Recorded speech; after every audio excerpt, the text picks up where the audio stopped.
This past week, I was intrigued by a story of a man named Derek Sue. He was a multimillionaire working as a classified contractor for the U.S. Department of Defense for 20 years.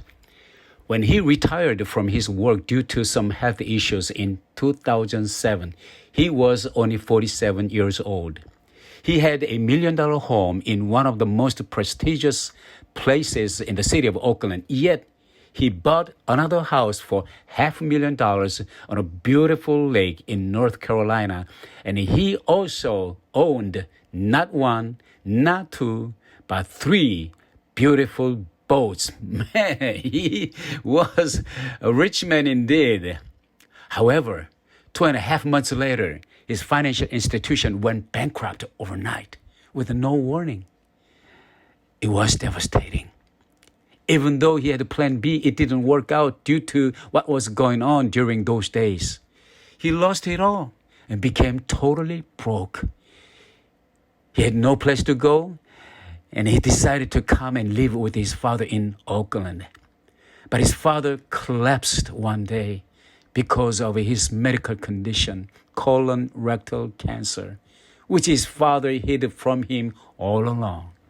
Eventually, his father passed away. Long story short, Derek ended up out on the street.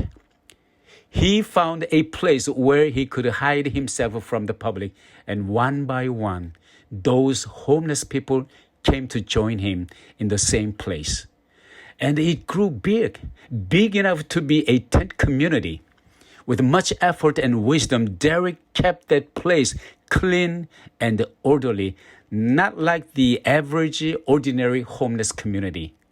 People began to notice what was going on there, and the word spread out, and the city of Oakland learned about it.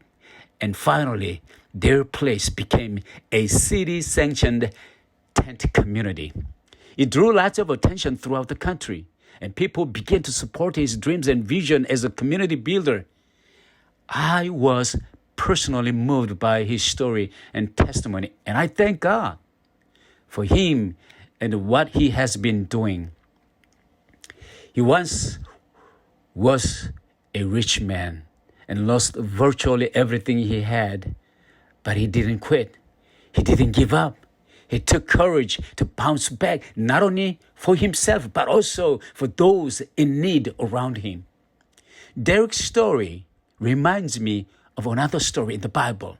It is called the parable of the Good Samaritan. I'm sure you already know how the story goes. It is about someone who showed loving kindness to his neighbor in desperate need. At the end of the story, Jesus commanded those listeners to do the same because it is the will of God. Back to the story of Derek Sue again.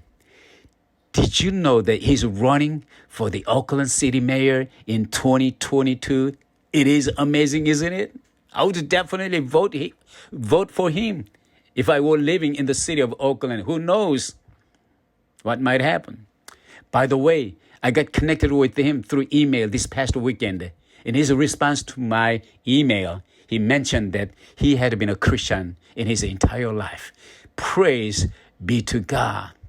I believe that the world we are living in is more livable and more lovable because of people like him. I believe that he can be identified as a good Samaritan in the 21st century. I believe that God is still looking for more of Derek Sue because this generation also needs more of good Samaritans. Don't you believe that Jesus himself was a good Samaritan? Don't you think that Derek Sue is a good Samaritan? Don't you think that it is our turn to become good Samaritans? God bless you, my friend. Remember, God loves you, and so do I.